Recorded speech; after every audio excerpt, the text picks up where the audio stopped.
चमत्कार। नंदीग्राम का मुखिया नंदीनाथ नाम का ब्राह्मण था। गांव राजगृही नगरी के निकटवर्ती होने से वहां परदेसी व्यापारियों, यात्रिकों एवं प्रवासियों के लिए सराय, विश्राम गृह आदि बनाए गए थे। राजा प्रसन्नजीत के समय से ही वहां विश्राम गृह आदि में ठहरने वाले अतिथियों को भोजन इत्यादि की सुविधा आसानी से मिले, इसके लिए राज्य की ओर से धन की सहायता दी जाती थी। परंतु अतिथियों के नाम पर इस धन में नंदीनाथ खुद का पेट भरता था। अतिथियों को तो सुविधा के नाम पर अपमान सहना पड़ता था। श्रेणिक जब राजगृह छोड़कर निकला था तब वह भी यहाँ ठहरा था। उसे भी नंदीनाथ के तिरस्कारपूर्ण व्यवहार का अनुभव हुआ था। उसी गांव में एक मकान किराए पर लेकर नंदा और अभय ठहरे। अपने ही धन से भोजन और आवास की व्यवस्था कर ली। अभय ने माँ से कहा कि हम अभी यहाँ भी ठहरेंगे और मैं यहाँ से ही मेरे पिता को मेरा बुद्धि कौशल्य दिखलाऊंगा। मगध के राज सिंहासन पर आरूढ़ होकर राजा श्रेणिक राज्य व्यवस्था को सुचारू रूप से संभालने लगे थे। राज्य कोष की व्यवस्था और खर्च का हिसाब देखते देखते उनका ध्यान नंदीग्राम को दी जाने वाली सहायता पर गया। इसके साथ ही उनको मुखिया का कटुता भरा व्यवहार याद आ गया। मंत्रीश्वर के साथ विचार विमर्श करते हुए राजा ने कहा कि नंदीग्राम को दी जाने वाली धनराशि की सहायता बंद करो। मंत्री ने विनम्रता से कहा कि महाराजा, आपका आदेश योग्य है, परंतु एक बात सोचने जैसी कि बिना किसी कारण हम सहायता बंद करेंगे तो ब्राह्मण आपके विरुद्ध हो जाएगा, आपकी अपकीर्ति होगी। राजा ने कहा, ठीक है, पहले किसी भी उपाय से उनको राजाज्ञा का भंग करने वाले अपराधी साबित करेंगे, बाद में उन्हें दंड देंगे। श्रेणिक राजा ने कुछ सोच के बुद्धिपूर्वक एक योजना बनाई। एक रुष्ट पुष्ट बकरे को सेवकों द्वारा नंदीग्राम में भेजा और कहलाए कि इस बकरे को 7 दिन वहां रखो, अच्छी तरह से संभाल रखो, खूब खिलाओ पिलाओ, लेकिन एक बात का ध्यान रखना कि बकरी का वजन जितना है उतना ही रहना चाहिए। उसके वजन में जरा भी हानि वृद्धि नहीं होनी चाहिए, अन्यथा राजदंड भुगतना पड़ेगा। नंदीनाथ मुखिया ने गांव वालों को इकट्ठा करके कहा कि हमारे पर राजा कोपायमान हुआ लगता है। यदि बकरे को खिलाएंगे तो उसका वजन बढ़ जाएगा, नहीं खिलाएंगे तो उसका वजन कम हो जाएगा। लोगों की भीड़ इकट्ठी हुई थी, सभी सोच रहे थे इसका क्या उपाय किया जाए। गांव में घूमता घूमता अभय कुमार वहां पहुंच गया। भीड़ को देखकर उसने पूछा कि क्या बात है, सभी के चेहरे पर चिंता की लकीर क्यों दिखती है। किसी ने उसे राज आज्ञा की बात कही। सुनकर अभय बोला, इतनी सी बात में आए घबराए क्यों गए हो, शांति से सोचो तो कुछ उपाय मिले। मुखिया उसके मुंह को देखने लगा और बोला कि बालक, तुम अभी छोटे हो और परदेसी हो, इसलिए तुमको क्या पता कि राज हमें निरपराधी ब्राह्मणों को दंड दे रहे हैं। बकरे को खिलाना भी और वजन बढ़ना भी नहीं चाहिए, ये कैसे संभव। अभय ने कहा कि ये तो बहुत आसान है, मैं तुम्हें उपाय बताता हूँ। आप दिन में बकरे को अच्छा चारा खिलाओ और रात को उसे शेर के पिंजड़े के सामने बांध दो। दिन में वो मस्ती में खाएगा और रात भर शेर के भय से कांपता रहेगा। इससे उसका वजन न बढ़ेगा न कम होगा। परदेसी बालक के बुद्धि चातुर्य से मुखिया दंग हो गया। अभय के बताए हुए उपाय अनुसार उसने बकरे को रखा। 7 दिन पूर्ण होने पर मुखिया बकरे को लेकर राजगृह गया। वहाँ राजा ने बकरे का वजन करवाया तो जितना था उतना ही हुआ। राजा आश्चर्य से सोचने लगा कि मुखिया भी बुद्धिमान लगता है। कुछ दिनों के बाद राजा ने दूसरा प्रपंच रचा। एक नया मुर्गा लेकर सेवकों को नंदीग्राम भेजा। कहलाया कि इस मुर्गे को दूसरे मुर्गे के साथ रखे बिना लड़ाई करना सिखा दो। अगर ये कार्य नहीं कर सकते हो तो गांव छोड़कर चले जाओ।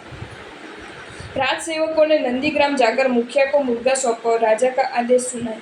मुखिया मन ही मन राजा को कोसने लगा कि ये तो महाराजा है या यमराजा है, ऐसे निकम्मे आदेश करके व्यर्थ में ब्राह्मणों को पीटता है। सब मिलकर अभय के पास आए और कहने लगे कि आज नई समस्या आई, एक अकेले मुर्गे को लड़ाई सिखा दो, ऐसा राजा का हुक्म है।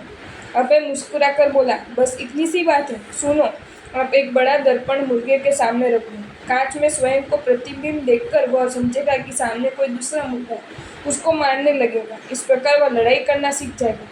ब्राह्मण खुश होकर चले गए। ये सब सुनकर नंदा बोली, बेटा, तू तेरे पिता के कार्य में विक्षेप क्यों करता है। अभय ने कहा, माँ, तुम चिंता मत करो, मैं अपने बुद्धि बल पर यह सिद्ध करना चाहता हूँ कि मैं भी उन्हीं का पुत्र हूँ। ब्राह्मणों ने दर्पण द्वारा मुर्गे को लड़ाकू बना दिया। मुखिया उसे लेकर राजसभा में गए। राजा ने सभा समक्ष उसे दूसरे मुर्गे से साथ लड़ाया तो वह जीत गए। राजा ने विस्मय से पूछा कि एक मुर्गे को लड़ाई कैसे सिखाई। मुखिया ने बताया कि दर्पण के माध्यम से लड़ाई सिखाई। राजा को लगा कि मुखिया बहुत चालाक है। अब राजा ने कठिन युक्ति सोचकर कहला कि गांव से रेत की रस्सी बनाकर राज्य में भेजा। सब मिलकर अभय के पास आए और बोले कि महाराजा ने रेत की रस्सी मंगवाई, क्या करें। अभय ने कहा कि घबराने की जरूरत नहीं है, बल की ताकत से बुद्धि की ताकत बड़ी है। और कल राजसभा में जाकर राजा को कहना कि रेत की रस्सी हमने कभी देखी नहीं है, कैसी बनाए, आप हमें नमूने के रूप में एक छोटा टुकड़ा दीजिए, उसके अनुरूप बनाकर हम भेजेंगे। दूसरे दिन ब्राह्मणों ने राजसभा में जाकर राजा से ये बात कही। तब राजा ने कहा कि राज्य में नमूना का एक भी टुकड़ा नहीं है। ब्राह्मण तुरंत बोल उठे कि महाराजा, जो चीज आपके राज्य में नहीं है, ऐसी चीज हम कहाँ से लाएंगे? हम तो आपके सेवक हैं। सैनिक राजा सोचने लगे कि गांव में कोई ना कोई बुद्धिमान नर होगा, जिसके कारण मेरे सभी प्रयत्न विफल हो रहे हैं। ब्राह्मण इतना बुद्धिमान नहीं हो सकता। ये सब कौन सिखा रहा है? इस रहस्य को जानने के लिए राजा ने ब्राह्मणों से कहा कि तुम्हारे गांव में मीठे पानी का जो कुआं है, इसको यहाँ नगर में भेज दो। राजा की आज्ञा सुनकर ब्राह्मण मन ही मन सहम उठे। नंदीग्राम पहुंचकर वे अभय के पास गए और बोले कि सचमुच राजा हम पर खफा है, इसलिए बिना सैर पैर की आज्ञा करता रहता है। अब तो तुम ही हमारे प्राणों को बचा सकते हो। अभय ने कहा कि इतने व्याकुल क्यों होते हो? दुनिया में शेर के ऊपर सवा शेर होता है। आपकी समस्या को तो मैं चुटकी बजाते हल कर देता हूँ। आप महाराजा के पास जाकर कहो कि हमारे गांव का कुआं डरपोक और शर्मिंदा है, यह अकेला शहर में आने से डरता है। आप अपने नगर के कुएं को यहाँ भेजो तो उसके साथ हमारे गांव का कुआं भी निर्भय बनकर वहाँ आ जाएगा। विप्रों ने राजसभा में जाकर यह बात कही तो सुनकर राजा स्तब्ध हो गए। ब्राह्मणों को सिखाने वाला कोई विलक्षण बुद्धिमान वाला लगता है, जिसकी वजह से मेरी सभी योजनाएं निष्फल हो रही। इसका पता चलाने के लिए महाराजा ने सख्त शब्दों में ब्राह्मणों को पूछा कि तुमको इन सभी समस्याओं का समाधान कौन बताता है? यदि तुम शिक्षा से बचना चाहते हो तो सब सच सच बता दो। राजकोप से बचने के लिए विप्रो ने कहा कि महाराजा, हमारे गांव में थोड़े दिन से एक परदेसी बालक आया है। वह कौन है, कहाँ से आया, ये कुछ भी हम जानते नहीं है, किंतु ये बुद्धि में साक्षात बृहस्पति जैसा है। उसने हमारी सभी समस्याएं सुलझाई हैं।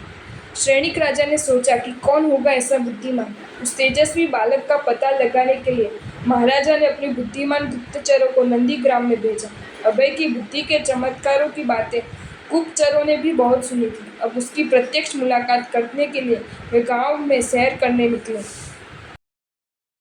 आपको ये वीडियो अच्छा लगा हो तो इसे लाइक करें और शेयर करें, और ऐसे ही नए नए वीडियोज़ देखने के लिए सब्सक्राइब करें हमारी channel Jain facts and stories को।